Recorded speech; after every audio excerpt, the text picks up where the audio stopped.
As you probably know, one of our former presidents, Jimmy Carter, has been in hospice care for some time. And yet the 39th President of the United States lives on. Thoughts on that this morning from his grandson, Jason Carter. My grandfather was born in 1924, had no running water, no electricity, and he grew up plowing fields behind a mule. He's lived to see both his life and this world transformed in so many ways.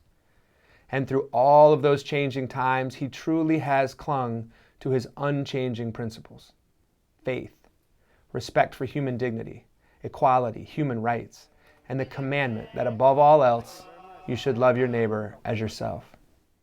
An MRI showed that there was a cancer. Nearly a decade ago, he had 5 melanoma tumors in his brain and liver. And we quoted the old gospel song that says he's going to stay on the battlefield.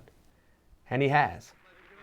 For his whole life, he's been on the battlefield for peace, for human rights, for democracy, for the alleviation of human suffering, putting his faith and love into action for others. He has lived to see the Carter Center deploy an army of health workers, human rights workers, and democracy workers who are fighting disease, waging peace, and building hope. After 77 years of marriage, he was there for my grandmother until the end. He has seen and felt the outpouring of love from around the world. Last year, we collected nearly 20,000 birthday wishes from over 100 countries. And in Tiny Plains, Georgia, that brought tears to his eyes. He's seen that that same technology that knits the world together can also pull us apart. And how many on your voters list here? He's seen democracy threatened at home and abroad. And he lived to see one of the most important projects of his life, peace for Israel and Palestine, at the brink.